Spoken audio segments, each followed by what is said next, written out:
We are live. Good afternoon. I'm Shanika Smith. I'm the chair of the Equity and Engagement Committee. I'd like to welcome you to a special meeting for Strategic Partnership Grant applicant presentations. All council members and applicants are participating virtually. We are streaming live on the Virtual Engagement Hub, which is accessible through the Virtual Engagement Hub link on the front page of the city's website. We also have the option for the public to listen live by phone by dialing 855-925-2801 and enter code 2689. For those with us today and those watching, welcome. I'll now go through and introduce all council members and staff leadership. When I call your name, just give a quick hello. Councilwoman Roney. Good afternoon. Councilwoman Turner. Hello. Assistant City Manager Rachel Wood. Good afternoon. Community and Economic Development Director Nikki Reed.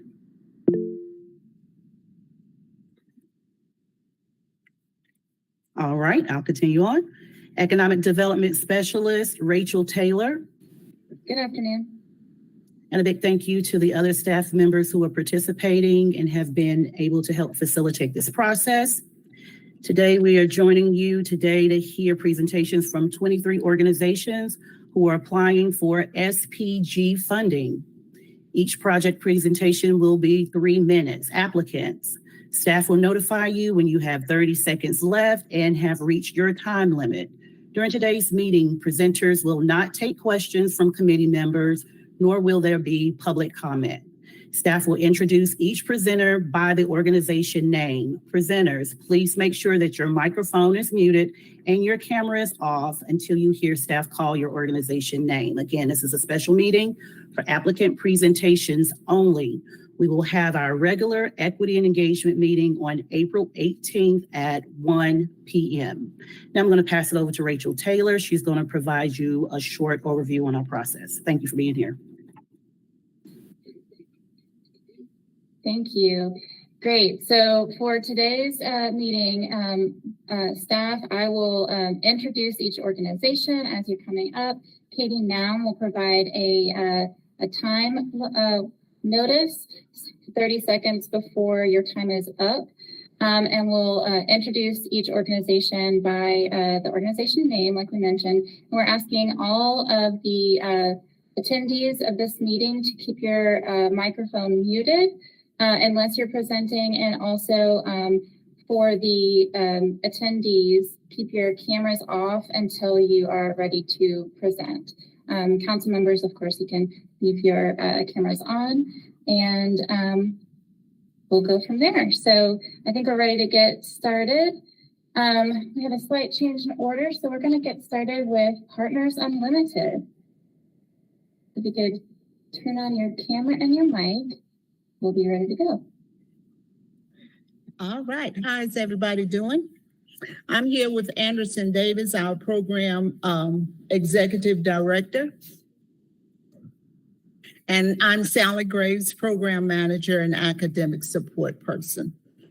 Our program has been around since 1997, and what we do is support at-risk youth who have been suspended from their home school.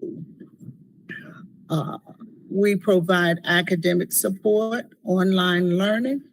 We also provide job interview reviews for them. And we've added a very important component to this program, and that's our peer support specialist.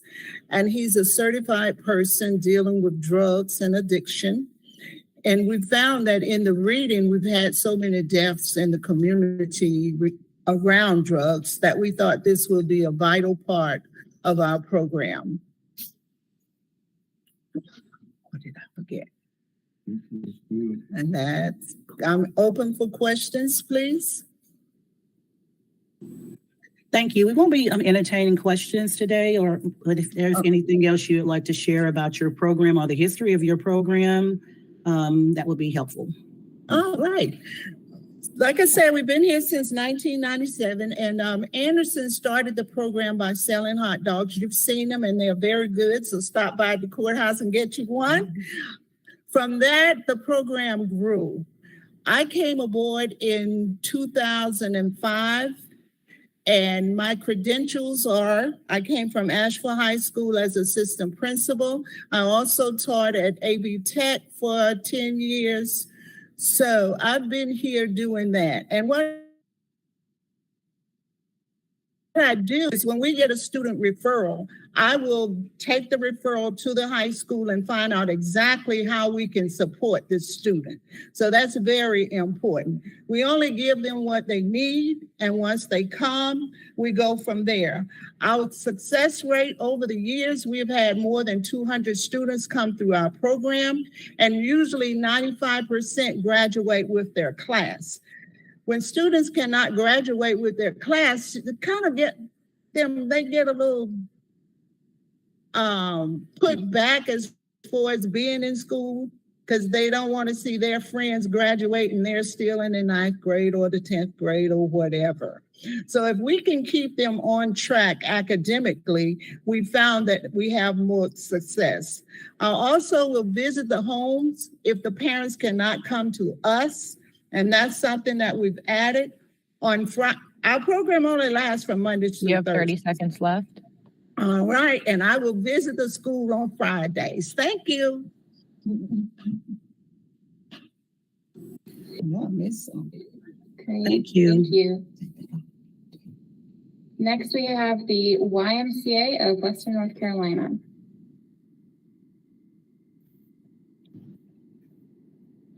Hi, thank you. I'm Melissa Wiedemann. I'm the Vice President of Operations for the YMCA, and I'm here to talk about our after-school enrichment program located at the Beaver Dam YMCA. We have been in operations here since 1970. We are on 10 wooded acres in the city of Asheville. Our program is focused around 3 core components. So students have a literacy component. We follow the Kids Lit literacy curriculum, which is a curriculum built off a storybook each week that the kids follow. And then there's math, music, arts, games, and cooking projects, things like that, that develop off of the story. There's a STEM and service curriculum that is built around our community garden. Our community garden has been in place for 15 years now. So much so, it's so well established that we have fruit trees that are bearing fruit at this point. The kids in the service learning component, they take the produce from the garden to local food banks, to our own mobile markets, and they get to distribute that out in the community and give back to their community. And the curriculum is a year-round Common Core curriculum that focuses on STEM and conservation. There's also an outdoor leadership curriculum. So on the facility, we have a climbing wall, we have a low ropes course, we have archery, and we have 7 wooded acres that the kids spend a lot of time outside in. Most of the programming occurs outdoors. There's a heavy focus on healthy living and on serving the whole child in our programs.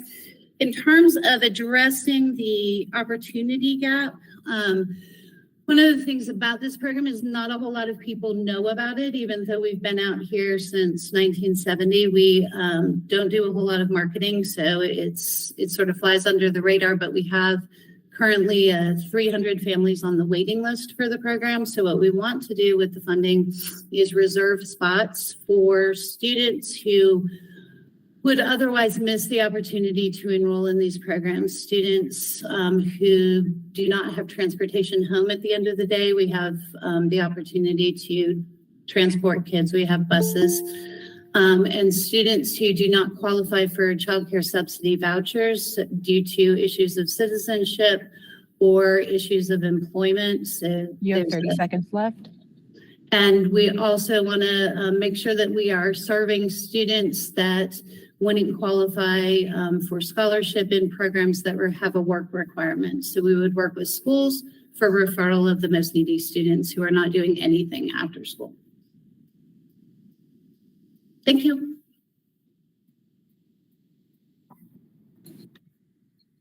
Great, thank you. Up next, we have Serve to Lead. Thank you for inviting us to present today. Youthful Hand and Serve to Lead have partnered since 2014 to address the opportunity gap, providing year-round structured academic support and life skills and leadership programs for children and youth living in Asheville's public housing. For over 28 years, the Youthful Hand Director, Eleanor Earle, has been a staunch advocate and leader in the Asheville community, successfully advancing the lives of children and youth. This is evidenced by the data we're collecting in the Youthful Hand after school and summer jumpstart programs. Using tools such as M-Class reports, the Hegarty Phonemic Awareness Assessment, the Hegarty Kindergarten Baseline Phonemic Awareness Assessment, and the Bridges for Math Intervention Assessments, we're able to show that our rising kindergarten through fifth grade students all demonstrate academic and social growth across the school year, many performing at or well above grade level by the year's end. We mitigate the summer slide by continued academic support across the summer months, providing additional targeted academic support and programming in STEM and social emotional learning groups. This excellence in programming is led by curriculum specialists from Asheville City Schools who teach literacy and math Monday through Friday during the school year and across the summer using Foundations for Reading and Bridges for Math, aligning with City Schools curricula. In the summer of 2020, we launched our workforce readiness program employing students aged 15 to 19 living in low-income housing. Our teen employees are trained by the curriculum specialists to tutor in Foundations and Bridges and work in our 8-week summer program across the school year. The teens gain income and invaluable life skills through financial literacy and resume building courses provided by executives at Bank of America and Merrill Lynch, self-care health and hygiene courses provided by medical staff from Mountain Area Pediatrics and trust-based relational intervention practitioners. Teens assess their life skills knowledge through KC Life Skills Assessment, along with personal goal setting, one-on-one mentoring, and reassessments to evaluate progress towards their goals. Students are introduced to larger social networks through special presentations and opportunities for scholarships and shadowships, which would otherwise be unavailable to them.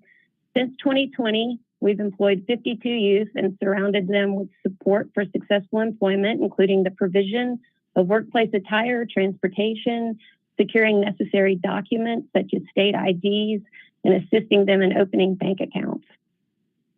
The grant funds we're requesting will support our year-round workforce development program and the expansion of the 8-week summer jumpstart program to 2 sites, the current location in Hillcrest and the second location in Maple Crest. Additionally, funds will be used to support our reading and math specialists as they instruct the children in the Youthful Hand program, building a solid foundation in early literacy and math, which are essential as we work together to successfully close the opportunity gap. Thank you for this grant opportunity. Great, thank you. Up next, we have the YWCA of Asheville, and after that, we have Getting Back to the Basics. All right, good afternoon. It's great to see everybody. I'm Diana Sierra, CEO at the YWCA of Asheville. The YWCA has been serving the Asheville community since 1907. Our mission is to eliminate racism, empower women, and promote peace, justice, freedom, and dignity for all. We're here to talk about a new program called Light a Path. This was previously a separate 501c3 nonprofit that came to the YW during the thick of the pandemic and asked for us to acquire them to become an official program of the YW. Just in July of 2022, they became an official program of the YW. Light a Path works to do trauma-informed mindfulness movement programming in the community, pushing into communities and spaces where folks might otherwise not have access to such programming, such as sites in justice centers. We're currently in the Women's Correctional Facility, Buncombe County Jail, and working to get back into some different recovery centers. This funding would be to support us expanding to serve youth.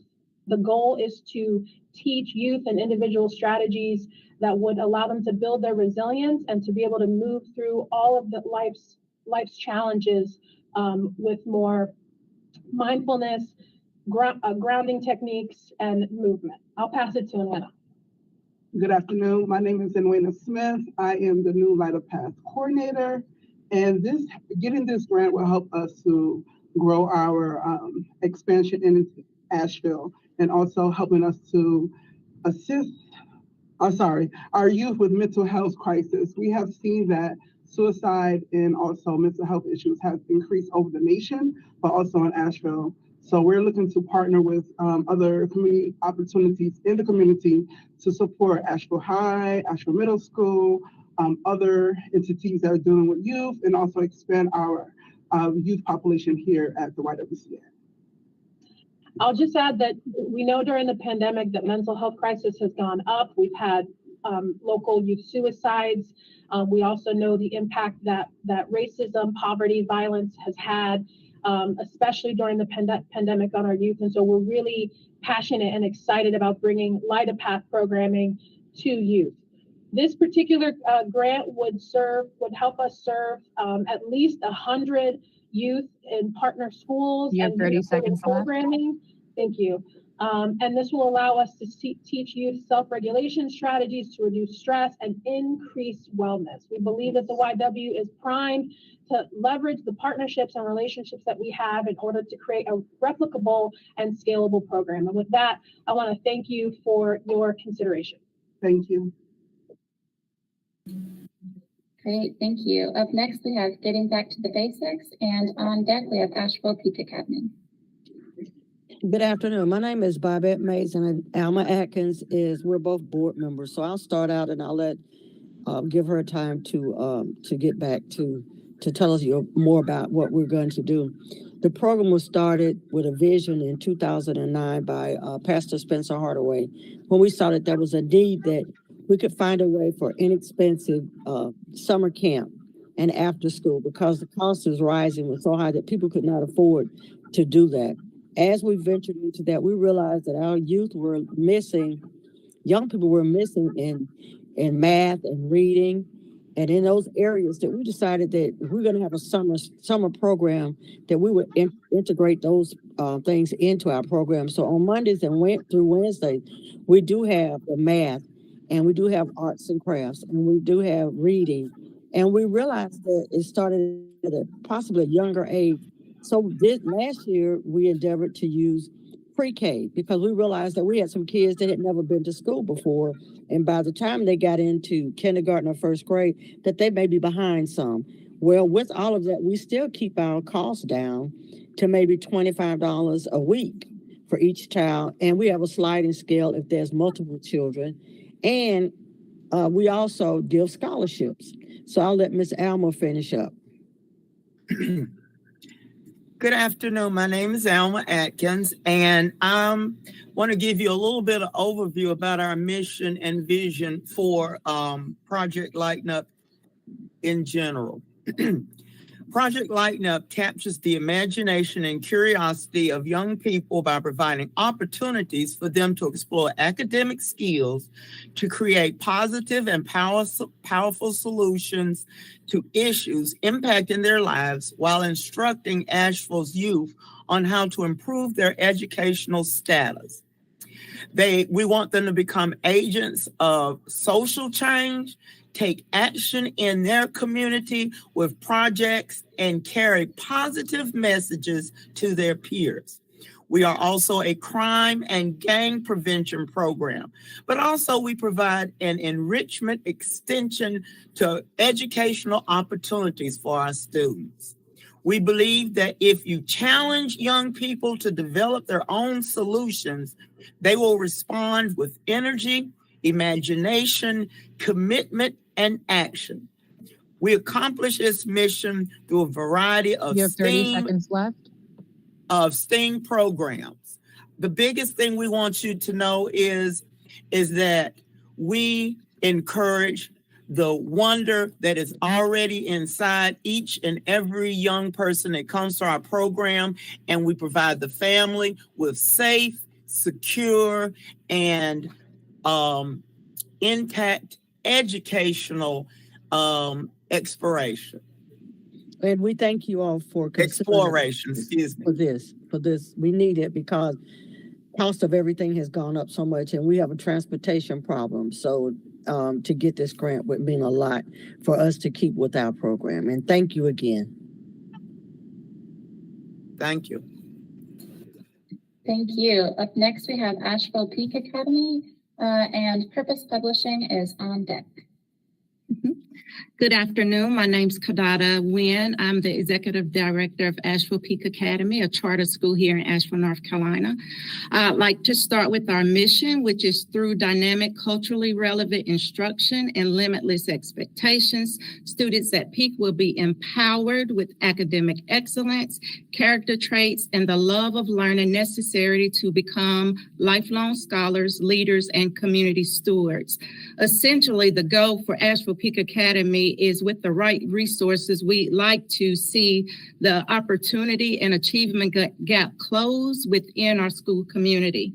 A couple of statistics I'd like to share is that 80% of the achievement gap right now it consists of Black and Brown students. 90% of our student population is represented in that achievement gap, most who reside in housing or low-income communities. To put our student to staff ratio in perspective, 40% of Peak's current staff are representative of our student population. However, only 16% of those staff are our educators. So only 16% of our educators are educators of color. With this opportunity, the teacher representation has the potential to grow from 16% to 54%. The It Takes a Village initiative focuses on providing access to educational opportunities through culturally relevant, rigorous curriculum taught by highly qualified and relatable educators. Right now, we serve 91 students. Next year, our roster already holds 209 interested scholars and families that want to attend Peak. That's more than doubling the enrollment rate right now.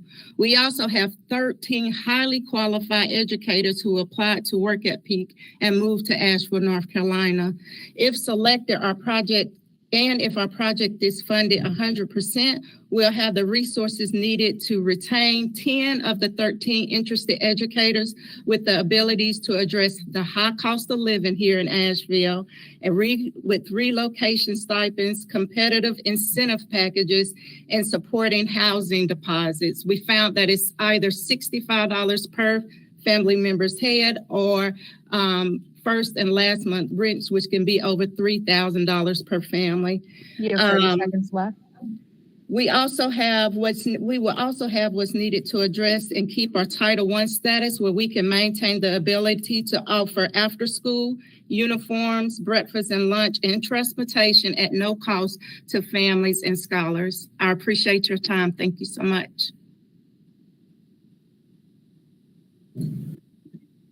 Thank you. Up next, we have Purpose Publishing. I know that they called earlier, so they might still be having some technical difficulties. All right, I'm here. Can you all hear me? Okay, you joined. Wonderful. Can you all hear me? Yes, we can hear you. Okay.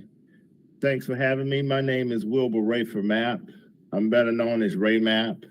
I am the owner of Purpose Publishing Incorporated. I am a product myself of the Asheville City School System.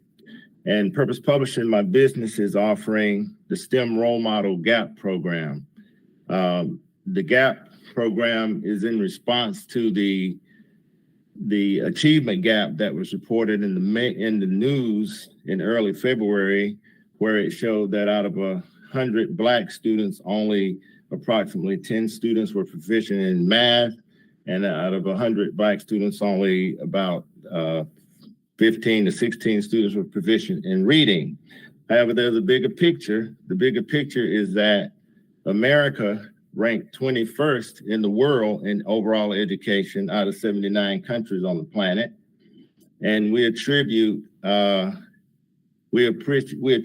this achievement gap for the nation to the lack of intellectual role models in the school systems. The STEM Role Model GAP program offers a exhibit of posters well presented in the Asheville City Schools and the county schools of STEM role models to inspire students to achieve higher academic goals and to make them lifelong learners. I myself was blessed to have intellectual role models throughout my school. school years. And as a result, I majored in computer science. So I am, in effect, a STEM role model myself. This program will serve, once we get the grant, we'll be able to serve all 9 Asheville City schools and all 44 county schools. We'll be working closely with the school boards of the Asheville City schools and the county schools to do these installations. We will also complement these installations with promotions and advertising and handouts to the students to encourage them to celebrate these STEM role models. One of the role models that we will highlight is Marion Croak. She was inducted into the Inventors Hall of Fame, and she invented the voice over internet protocol, which makes this Zoom call possible. 30 seconds left. There are several others, like the woman who invented GPS. All of us use GPS every day, but she's not celebrated in the school systems. So the grant we're asking for will provide the products, the installation, and promotions necessary. And it comes out to be about $975 per school for 52 schools. That is that includes product, installation, and promotions. We need to give our students more than the role models they have today. Right now, the only role models they have are mass murderers,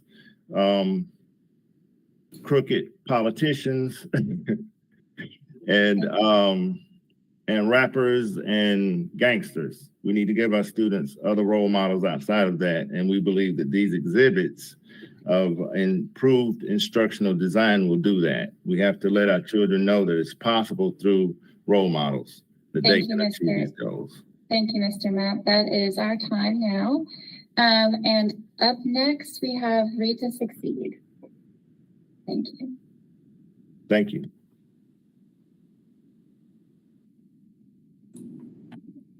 All right. Hello. Okay, great. I'm representing Read to Succeed. And we believe in the ripple effects of community-based literacy training and programming.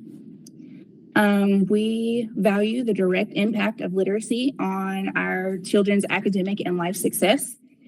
And we value lifelong learning, where we are committed to the continuing education of our staff, board, volunteers, and all of our community partners. We work in closing the race-based opportunity gap by supporting and training our community partners like Chosen Pods at the Arthur R. Eddington Center, as well as Children First Communities in Schools, Literacy Together, PEAK, and just various other community partners. We recently did a training with Tridestone Missionary Baptist Church, Verner, and Buncombe Partnership for Children. In the past year, we've trained over 300 community members, partners, staffs, volunteers, tutors, in the same curriculum that is being used in Buncombe County and Asheville City schools. We use explicit, multisensory, systematic, and we focus on culturally responsive instruction models. We are constantly training our community partners on being culturally responsive to the minority population that we serve here in Asheville and Buncombe County. We're hoping to train an additional 250 local community members and continue the expansion of our training program with the receival of these grants funds. We're training in all aspects of education, including early childhood education, elementary education, and we do a few trainings around our middle school students as well, and supporting them in literacy, phonemic awareness, and phonics.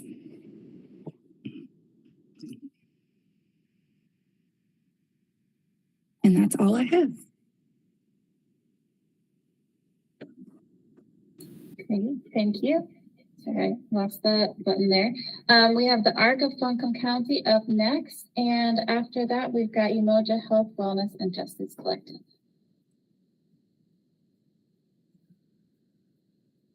Good afternoon. Thank you for allowing the ARC of Buncombe County to submit this grant application. This will mean and make a difference in the lives of parents and children with intellectual and developmental disabilities. The ARC is a 66-year-old nonprofit that was organized by parents of children with intellectual and developmental disabilities. Education and advocacy was their primary focus.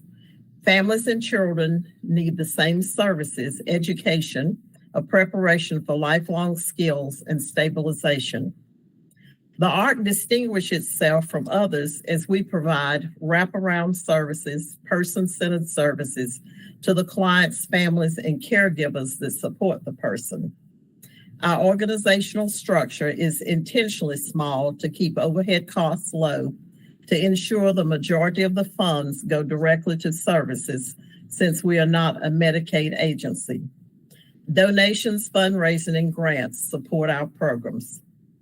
We do provide a small summer program where children can go that are traditionally not accepted in other camp programs because of behavioral challenges.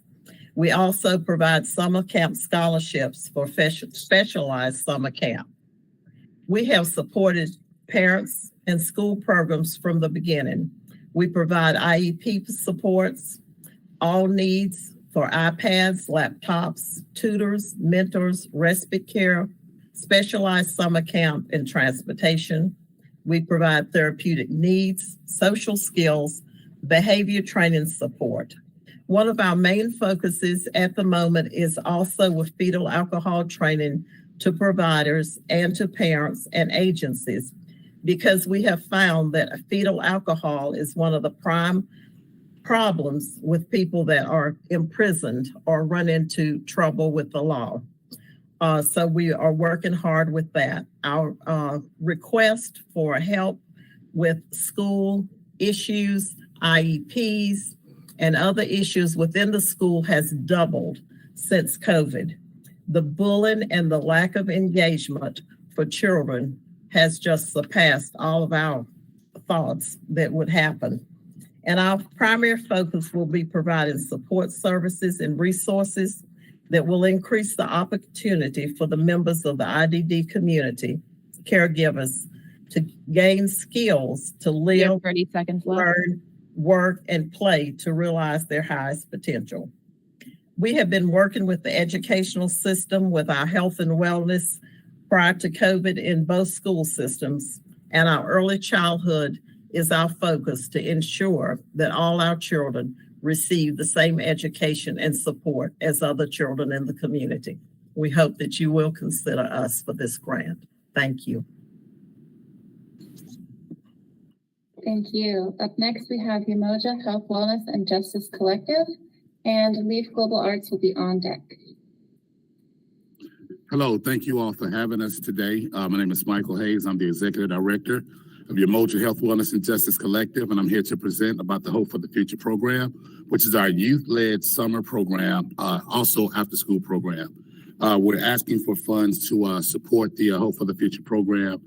Our work is centered around being trauma-informed, resiliency-focused, and is centered around the Hope for the Future program, specifically centers around those young people who are in low-income to moderate-income housing, who go to city and county schools. The purpose of our program is to address the behavior issues or the mental health issues or behavioral health issues of our young people by addressing the trauma that actually happens to a lot of them. If you look at the Adverse Childhood Experience Survey, it shows that most traumas that happen to our young people happens in the home or around the community. So what we do is we address those. We not only address them, but we address them in a way that helps our young people understand the language so that they can be peers to their other peers that might not have that same support. So we're developing a system of support through what we do from community members with the trainings that we have to train our young people with peer support, being evidence-based, to be peers to their peers that understand what trauma-informed practices look like. Our goal is to support, we had 80 kids last summer. This summer, we're looking to have more children to get them the training that they need so that it can actually have a benefit. The benefiting factor is when they get back to school, they're more inclined to be more active in their schoolwork, their homework, to participate in school, because now they don't have to go to school with all of these worries and all of this trauma that's on them, because they go through what we call unpacking sessions. They understand what resiliency looks like. So it actually helps the opportunity gap, because now our children who were failing last year are now having passing grades, less behavioral issues. And we just really want the opportunity to just spread what we're doing to other communities. Right now, we're at Irwin Middle School, Francis Delaney. We're looking to spread to students at Reynolds Middle School, as far as Reynolds High School and Irwin High School. So the impact of the program is not only at Umoja, so the impact can spread throughout the other county and school systems, as well as communities.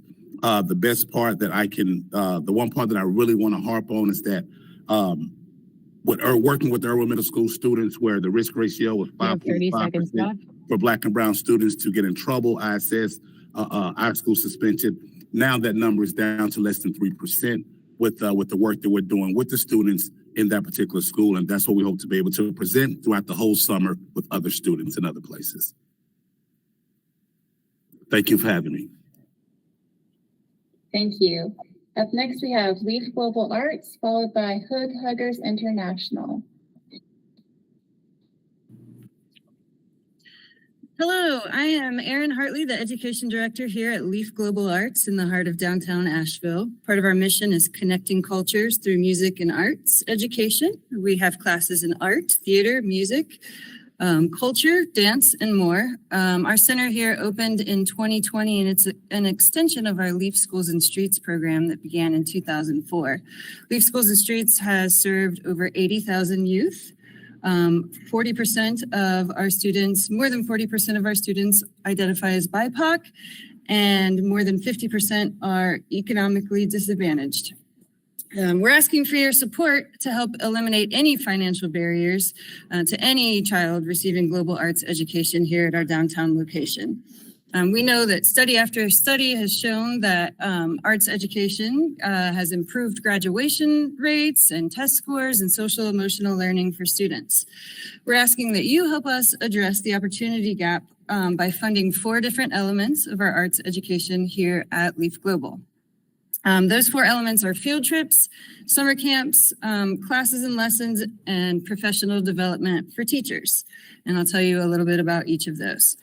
We have field trips that brings groups of students from schools and community centers. We work with some new partners and some very long-standing partners, many of which are on this call here, which is awesome.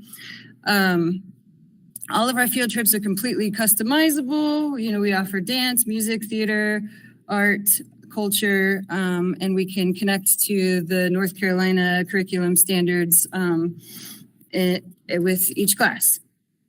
We have 7 summer camps running full days in the summer. Themes include celebrating diversity, cultural connections, songwriting and recording, West African drumming, visual art, hip hop dance, Black history and the arts, and more. We offer classes and lessons here at Leaf. This leads to opportunities for students to explore instruments from around the world. Downstairs in our space, we have a thing called the Instrument Petting Zoo that has over 100 instruments that students can just touch and work with. From these class opportunities, we have student groups, multi-instrumental student groups that kids can join that get to perform in locations around town. I have a couple. We have 30 seconds left. All right. So a couple of quotes from parents then, I think. My child is displaying independence and confidence that she's never displayed before. These opportunities have given my child the strength to do things she wouldn't usually do, pushing her out of her element and giving her a new outlook on things. And last but not least, we're asking for help for funding LEAF as a professional development hub. We've partnered with the Kennedy Center Partners in Education for 5 years now, working with teachers in the Buncombe County schools, and we are now expanding to working with teachers in public and charter schools within the city limits. We have a teacher quoting that LEAF was, thank you. Thank you. We've got Hood Huggers International and Open Doors Asheville is on deck. Yes, my name is Dwayne Barton. I'm with Hood Huggers International, and we're trying to create a culture of sustainability that's inclusive and just, using the arts, the environment, and social enterprise. And we base our program out of the neighborhood, and we try to engage and young people around things that's happening in and around their community, from community gardens to housing renovations to solar. And we also want to introduce them to financial management. We also pay them to do this work in and around the community. We're running about 3 LLCs. So what we're trying to do is have young people experiment with the leaders in these different businesses we're running. And so we match them up with a mentor to try to build their self-confidence and just open their imagination about what they can do, not only in their community, but for themselves as a future entrepreneur. Now, in this model, now we're operating under this CAP model that we developed. And we developed this model over 20 years of doing work in and around the city. We created this CAP model where it maps neighborhood residents to provide some additional capacity and support for the young people in the community. Is designed to then connect to the school system so that we create momentum in the neighborhood that then connects to the school. And then from the schools, it flips to different entrepreneurs and businesses in and around the neighborhood or around the community. So the goal is have this this momentum that's based in the neighborhood that then supports young people in the school and then helps create that pipeline for them to be successful in either work or entrepreneurship. We've been around, we celebrating our 20th anniversary this year for the Peace Garden, and the Peace Garden was created by young people. They were the ones who cleaned off the initial poison ivy in 40-ounce bottles, and we still here providing that experience for young people. You have 30 seconds left. Now we're embarking on a new project in the community designed to show young people how you can be a developer. Not only a person that picks weeds in the garden, but actually build a project in your neighborhood that you would use in the future. Thank you. Thank you. We have Open Doors Asheville up next and YTL training programs on deck afterwards. Hi, my name is Jasmine Middleton, and I'm the head of sustainability at Open Doors Asheville. I've been a part of the organization since 2011, and the organization has been around since 2009. I've been in the capacity of a board member, and as a student, in the past 2 years, I've been in a leadership position. We know that the pandemic has had a devastating and lasting impact on our students, but the history of racial inequity has had an even longer impact. We prioritize Black and Brown children living below the poverty line, K through college and on to graduate school, as these are the students who are most impacted by the societal and educational inequities. We understand that our schools are short on resources, and that's why we're stepping in. Open Doors adds an additional layer of support to what schools can provide in order to respond to our students' needs much sooner. Our goal is not to serve every student, but to serve each and every student deeply. We receive referrals directly from our families, from their friends and close communities. Many of the agencies here are our partners and are all a piece of the puzzle to close the gap between our students' performance and their potential.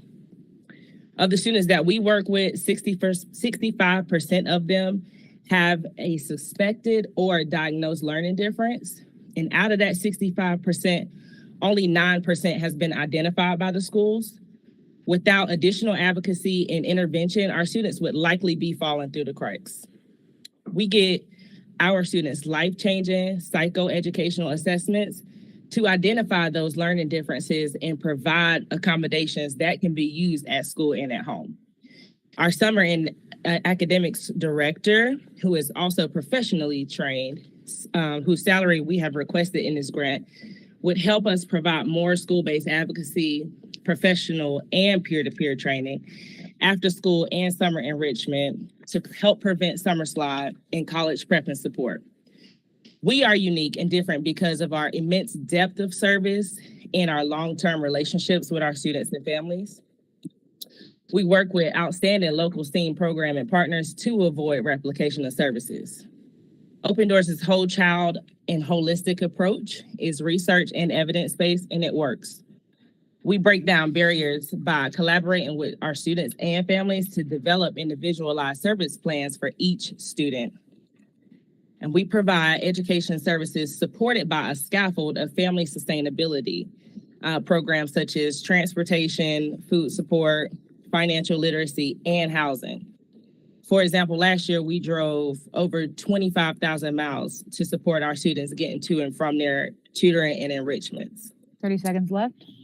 We know that this program is expensive, but our children are just as deserving of this investment as any other resource family.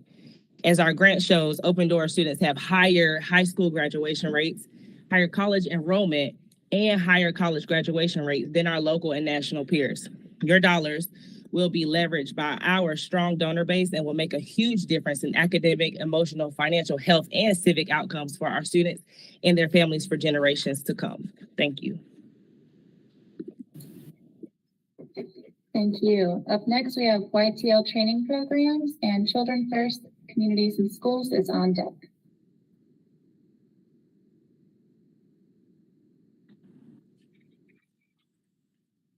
All right. YTL training program creates bridges for Asheville area youth and their families to overcome gaps and disparity through advocacy, educational programming, social and emotional support, and enrichment opportunities. We seek to understand the evolving needs of the community we serve, earn their trust, and offer tools to support their self-regulation, self-advocacy, and academic success. So YTL training programs have been serving Black and Brown communities and low-wealth communities since 2014. We have 3 primary programs through which we do this, and all of these are in the grant proposal that we have submitted. First, we complete an 8 to 9 week summer program every summer. And during that summer program, we do 2 hours of academics daily. And then the rest of the summer, we are working on arts, STEMs projects, and other regular summer activities. We use the same assessments that Asheville City and Buncombe County use in terms of reading and math, looking at foundations assessments, also days and dibbles assessments to make sure that we are online or in line with the same processes that are being used within the school systems. We currently have an MOU with Asheville City and with Buncombe County Schools so that we have our second component of programming, which is advocacy. So we have employees through YTL that go into Asheville City schools and Buncombe County schools to support our students that are most heavily impacted by educational inequities. They are able to go into the classrooms, they meet with teachers, they connect teachers and parents, and create a team approach for getting the resources needed for all of our children. In addition to the advocacy, we also run a 34-week after-school program. Our programming starts at 2:40 and ends at 6 every day, Monday through Friday. Through that programming, we also offer tutoring in the after school and clubs and other enrichment activities. For example, this past week, our kids started going to UNCA to swim on Monday, Wednesdays, and Fridays. So we try to give our students opportunities to do things that, one, either they haven't done before, or two, that they haven't done enough of. So getting them outdoors, hiking, horseback riding, going to places like Fired Up and I can't just lost the name of the craft place in the River Arts District, where they're able to create crafts and experience things that they don't do on a regular basis. So YTL is very intentional about how we work with 30 our seconds left. making sure that we are inviting parents into programming as often as we possibly can. It is our goal to reach every kid that we are in contact with on a deep level, not just being here for one summer or one after school program. We have students who we've been with for the past 4 to 5 years because we've learned that the lasting impact is made when the relationship is built over time. And so we continue to work to make sure that we are giving as much as we can to all the kids that we can. Thank you. And if you're just now joining us, welcome. If you would please turn off your camera until it is your time to present. Thank you. Up next, we have Children First, Communities and Schools, and on deck we have Asheville Museum of Science. Good afternoon. I'm Natasha Abwaters, the Executive Director with Children First Communities and Schools, and we are before you today to ask for funding for our community-based after-school and summer enrichment program. Our organization has been in the community for over 40 years, and our mission is to empower children and their families to reach their full potential through advocacy, education, and services. And as communities and schools, we surround students with a community of support, empowering them to stay in school and achieve in life. And I have with me today Blythe Bird, our Director of Community Support. She's going to speak more about the details of the programming. Thank you. Hi, yes, thank you. We do strive to help students reach their potential regardless of any barriers to education. Our after-school program is an extension of our in-school support where we use the proven data-driven national CIS model.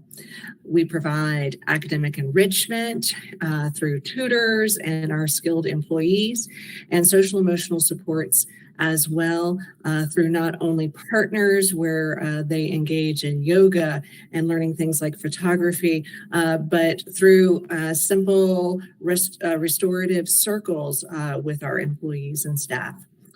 We also give them experiences that they generally would not be provided due to their economic status or other barriers. That we work with our community partners, and as so many have said here already, so many great partners that we work with to make sure that we are not duplicating services. Horse Sense, Leaf, Arteria Collective, Read to Succeed, all great partners that help to give our students academic and wonderful social experiences. Our after-school program that is conducted inside our affordable housing communities. We strive to meet the students and their families where they are, as transportation is oftentimes a burden to our families. It has been mentioned before several times here today. So we want to make sure that we are working towards equity for our students and their families through bridging that opportunity gap by providing that academic support, by providing those unique experiences, by providing that socio-emotional support, mentoring, and thus we would like to use the funds to maintain quality, skilled after-school and summer camp staff that can continue to provide, as they have done now for many, many years, provide that support to those students and families that we have worked with so closely. And I want to thank you again for the opportunity to apply for this grant. Thank you. Up next, we have Asheville Museum of Science with Aspire Youth and Family on deck. Good afternoon. My name is Megan Walker, and I'm the Science Literacy Director at Asheville Museum of Science. As most of you know, Amos is located in the heart of downtown, and we are a small science museum that uniquely serves both locals and visitors to Asheville, both young and young at heart. In my short time with you today, I wanted to identify 3 points of focus. 1, to tell you a little bit more about us. 2, to briefly describe our ask with this particular grant proposal. And 3, provide an example of how we've piloted a special program in the museum already that directly reflects how we envision utilizing this type of funding source and the positive outcomes and reflections we could incorporate moving forward. Who we are. Our mission at Amos is to be the home for experiential science learning, discovery, and exploration. Amos strives to spark the imagination and foster lifelong curiosity. We like to consider ourselves small but mighty, serving over 60,000 guests last year, as we not only welcome museum guests, but also offer extensive inquiry-based STEM programming through field trips, outreach, camps, after-school programs, internships, and other unique community partnerships. Museums have the power to unite communities through their shared history and learning. They cannot do it alone and must be in partnership with local leaders and community partners. We know that museums and science centers play a crucial role in emotional well-being, economic prosperity, and sustainability, and it's worth investing in museum infrastructure that directly facilitates local interests, sparks systemic equity, and supports employee expenditure impacts. Amos's proposal is based on an extremely successful program and evaluation data that work for our community partners and are results driven. So what's our ask? We want to increase internal capacity and sustainability of a proven and successful STEM education model by right-sizing our teacher to student ratios and offering a living wage to these leaders, our educators in their industry in an effort to deliver expert design STEM programming. Amos hopes to retain and grow our current education team in an effort to meet the needs and demands for STEM education programming, specifically in the areas of field trips, outreach, partner engagements, and museum exploration. We want to carry out outreach programming that promotes interest in STEM by removing access barriers to the museum by meeting folks where they are already and providing engaging science education and strengthening existing outreach initiatives at learning centers and classrooms within our community partners. Partners like many of you are here today, the YMCA, Open Doors, Verner Early Learning Center, and many more. Finally, I'd like to leave you with a specific example of a successful model that we would love to have the funding to incorporate into our future programs at Amos. We are fortunate enough this past fall to have some special allocated funding to offer a pilot program to third grade classrooms. This was especially unique because we worked closely with the district to create a problem-based learning and professional development curriculum based off their Wit and Wisdom, ELA curriculum, and also met science standards. We had overwhelmingly positive feedback from teachers and students, but we learned a couple things. One, to develop this type of program, it takes a lot of time. It takes a lot of staff manpower. Thank you guys so much for your time. Thank you. Up next, we have Aspire Youth and Family with the Christine Avery Learning Center on deck. Hi, thank you. So my name is Robin Frazier, and I have on with me Sergio Fernandez. At Aspire, we have been in operation for a little over 21 years. The program we're requesting funds for is our vocational skills programming, both Kids at Work and the Connection program. Both of these are year-round program with rolling admissions. We do provide transportation to and from because we know that is often a barrier to youth coming to the program. I also wanted to point out that our staff are representative of the population we serve. We are very diverse, from LGBTQ+ to being both racially and culturally diverse. Many, and I would say most of our staff have come from poverty and or hardship and are able to model to the students the ability to overcome and succeed.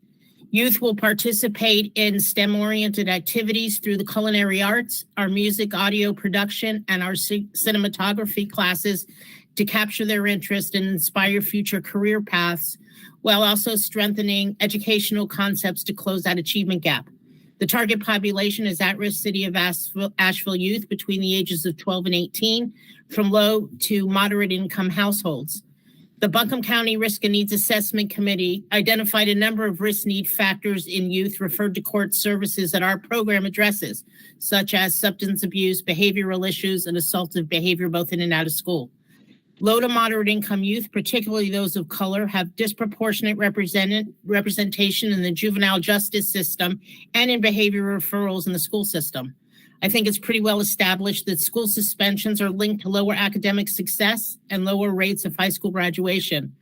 Our program is experienced in engaging these youth effectively to help them to both develop the soft skills to aid them in working well with others and by using hands-on learning to spark their interest in what they want to do in the future. Culinary arts integration is a highly flexible and engaging project-based learning activity ideal for STEM-focused education. The STEM goals for collaboration, inquiry, and logical reasoning mesh well with the culinary arts and with cinematography.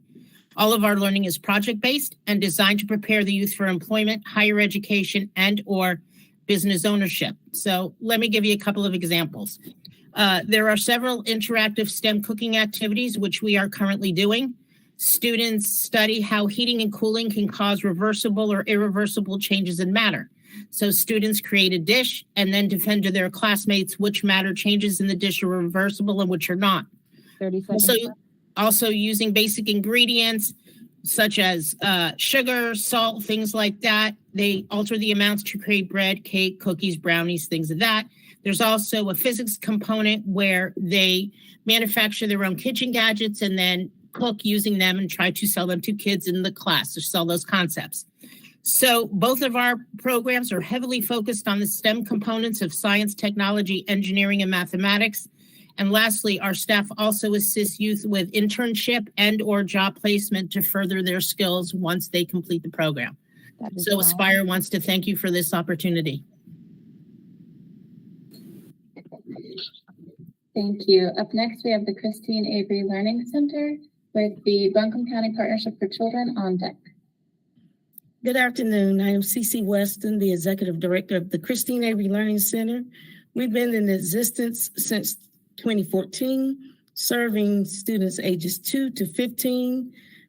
Actually, what we're trying to do is create a holistic learning environment through academics, social learning, emotional learning, and physical learning. And we do this not only for our students, but also for our families. Some of the partners that have helped in creating the academic piece for our students and our families, and we'll talk a little bit more about that, are UNC Asheville, Mars Hill College, Read to Succeed, Literacy Together, Buncombe Partnership for Children. And then our social emotional learning environment, we try to build that not only, again, for our students, but for our staff and parents as well, because we recognize that including the parents in the learning process for their children is very crucial in helping to build better citizens as the children continue to grow. And we do this with a partnership with Resource for Resilience, and also a partnership through Verner Early Learning with Security, Circle of Security, that's the name of it, Circle of Security workshops that we provide for the families. And so with that lead, I'm going to have Jasmine Bright to talk more about how we are developing the Village Project and inclusive of the academic, the social, emotional, and workforce development piece. Hello, my name is Jasmine Bright, and I'm the Business Operations Manager with the Christine Avery Learning Center. And so to piggyback off of what Ms. Cece Weston was saying, we are requesting funds for an extension of the CWA Village Project, which began in summer of 2020 with funds from the Strategic Partnership Grant. The project is a multifaceted project, of course, that, like Ms. Cece said, we do academic, social, and emotional learning, and we're also focusing on workforce development this year within that piece. And so over the past year, we've been able to serve 125 students. It will be 132 by the end of the school year. We've also been able to support 20 families directly by providing them with the resources they needed to not only help their children inside the school program, inside of our programs, but also help the children at home. We've partnered with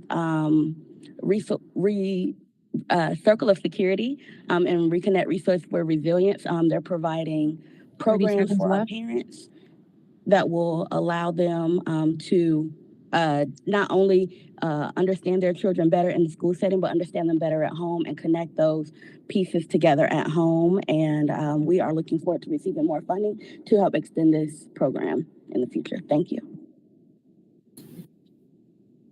Thank you. Up next, we have the Buncombe County Partnership for Children, followed by Chosen Pods that will be on deck.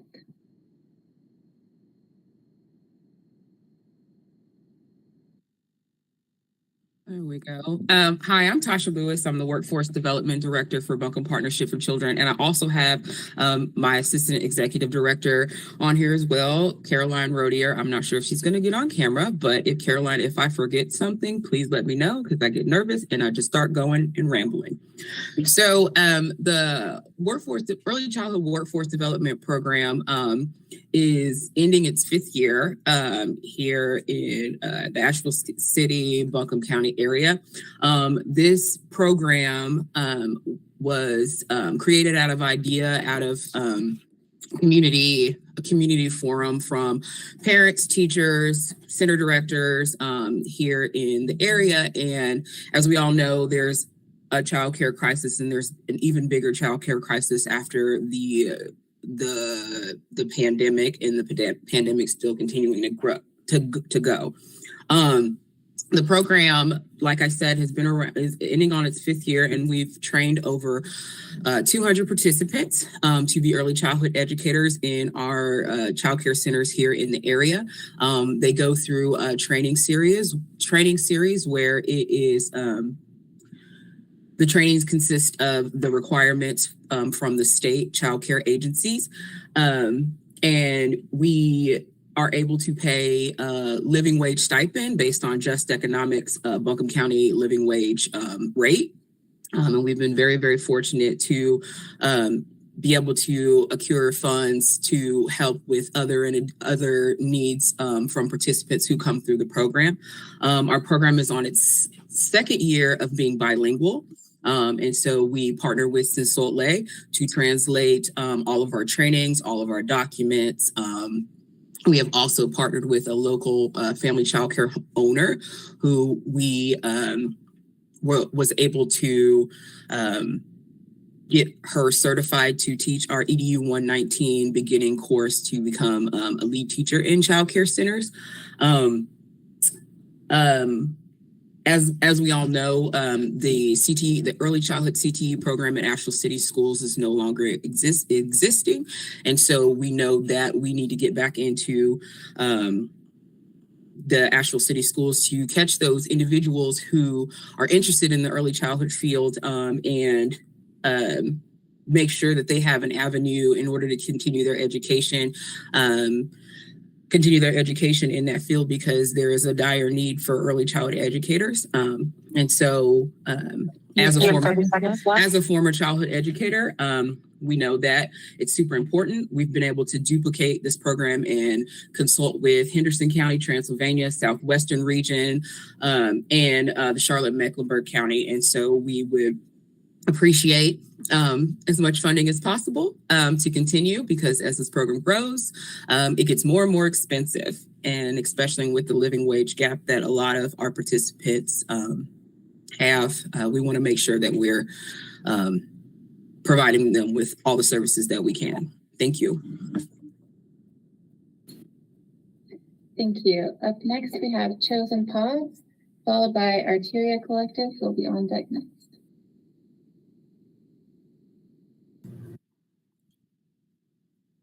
Good afternoon. My name is Shonda Jackson, and I'm the Director of Resident Support Services at the Asheville Housing Authority and founder of Positive Opportunities Develop Success, now known as Chosen Pods.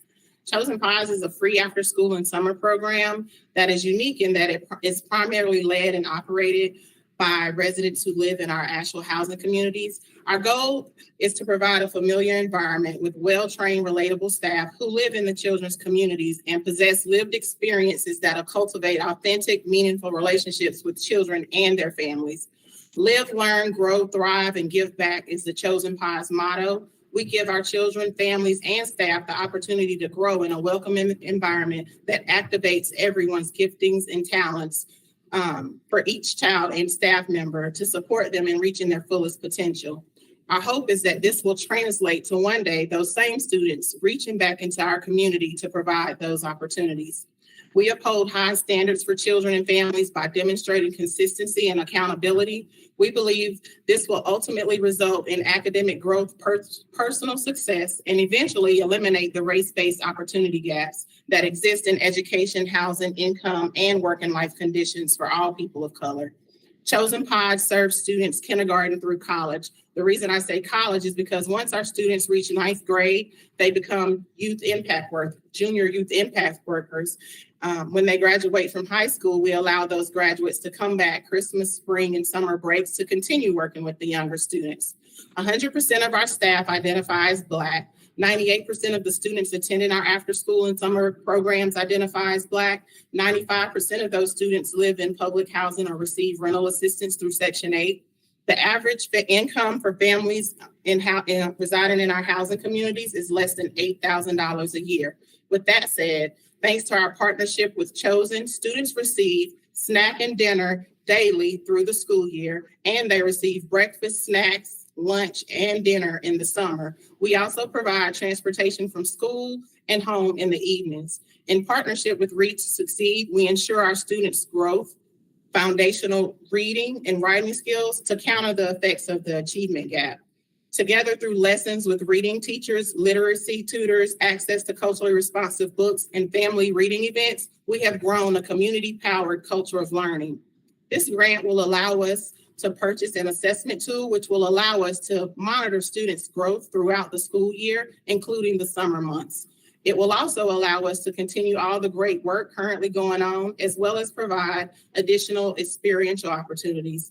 Students benefit as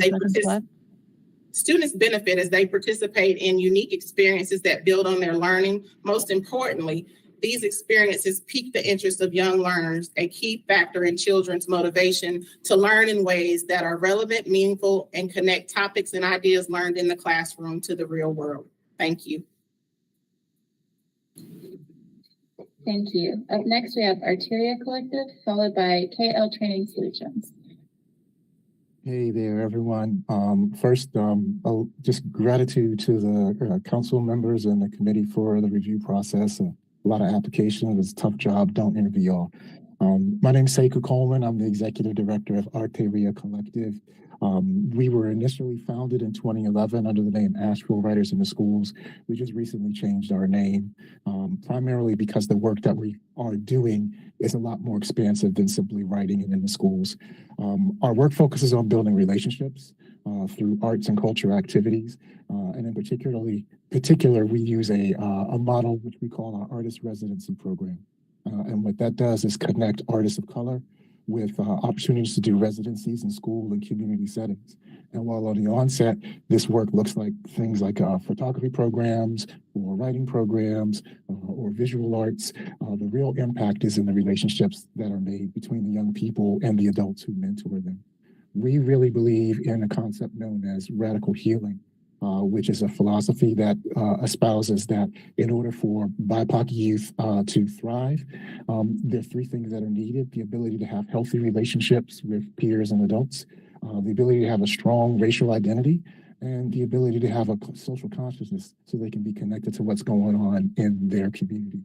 Our vision is to really create an ecosystem that welcomes and incentivizes BIPOC youth not only to be engaged in the community, but to remain in the community. If you talk to a lot of young people these days and ask them what they want to do when they get out of school, most of them are going to say they want to leave Asheville. So we're trying to do that by creating opportunities and incentives for them to stay and to be engaged and support their community. In the year 2022, last year, we provided more than 400 hours of programming between our various artist residencies. And these took place in various locations, ranging from our own in-house Word on the Street program to locations like Claxton. We did a residency there. We've worked with YTL. We've worked with Grant Center, a good, strong partnership with Parks and Rec. We've worked in Silsa, the Shiloh Community Center, and we reached about 200 youth in our programs last year through the work that we did. And 31 different artist mentors of color were paid to engage in this work. So we're seeking funding to continue doing the good work. We're excited. We're looking to grow the opportunities and connections that we have in community. And we're thankful for the opportunity to present our work and be considered for funding. Thank you very much. Thank you. Up next, we have KL Training Solutions. Hello, thank you guys for having me. My name is Keenan Lake, and I am the Executive Director of My Daddy Taught Me That, the founder of KL Training Solutions. We're elated to be here today, and thank you again for having us. And so, if you don't know anything about My Daddy Taught Me That, we are a mentoring program here at a grassroots organization in the greater Asheville. We've been operating for almost 11 years now. We started in 2012. Mentoring, job training, grade tracking, you name it. Being able to provide unique and authentic relationships and training for our youth, right? And so what we're asking for today is being able to support several of our programs. And so in 2020, we got national attention from CNN for starting a summer school. So when everybody was at home, doing the learning from the computers and not being able to be in school, we partnered with the Asheville City School Foundation to bring in 4 teachers to teach 20 of our students on site. And so 3 days a week, 4 hours a day, we had our students there at our location. And the reason we made the national news is because we paid our youth at the time $10 an hour for 10 to 12 hours a week. This was never heard of paying kids to go to school, and this was also done because of our job training component that we have. We're asking to support our job training program with our youth. Our job training program not only provides job training for our youth, it allows them to have unique skills and partner with carpenters, electricians, painters, computer coding, you name it, being able to put them in those positions to not only learn and grow, but to have those skills readily available to them. Also, in 2021, we partnered with Asheville City Schools to be in the school system. So myself, along with 6 other men, we chaperone Asheville High, Asheville Middle, North Star, the Learning Academy over at the Eddington Center, and Hall Fletcher in the school, making sure that kids have what they need, supporting the academic professionals, the teachers, the administration, being able to bridge that gap between, help bridge that gap between, our school professionals and our youth, but being able to make sure that our youth have a voice within the school system. We offer an array of services for our youth, but being able to support that as well. We also want to be able to help. You have 30 seconds left. Thank you. We also want to be able to help with our ambassador program. And so everyone who's gone through the My Daddy Taught Me That program, if you've been in this program 5+ years, you become an ambassador. So we have several programs, ages 5 through 19, but when you age out of our program, you can become an ambassador. We have 2 ambassadors at Asheville, at Claxton Elementary, working with our school, and 1 at Hall Fletcher. But we really thank you. We really appreciate the opportunity. Thank you very much. All right, thank you. Our final presentation will be from Black Wall Street.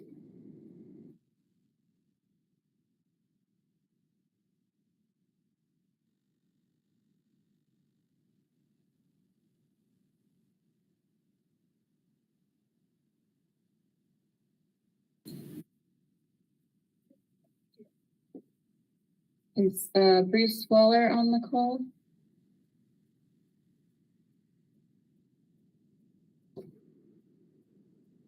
I saw they joined earlier. Allow me 1 minute to see if they are able to connect.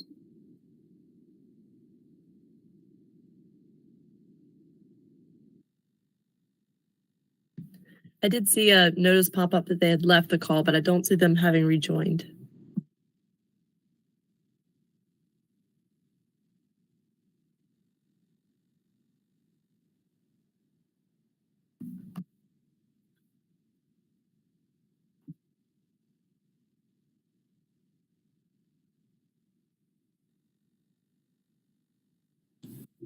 While we're waiting on Bruce to reconnect, could someone from city staff just give us some information on where we go from here, the evaluation process, and what will happen on our April 18th meeting?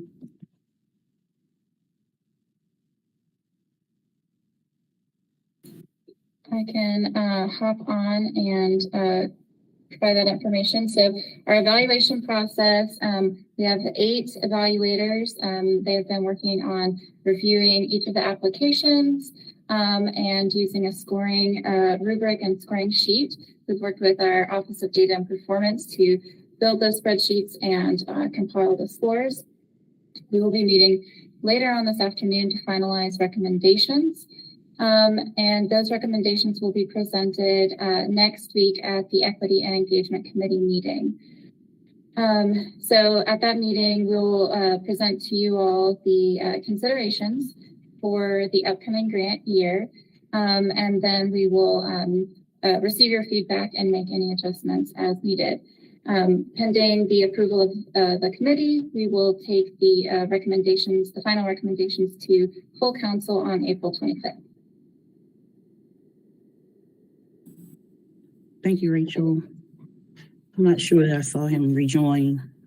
I'm wondering if we should wait a little while or because he was on a little bit earlier. Did someone try to reach out? Yes, I reached out to him and I will give him a call real quick.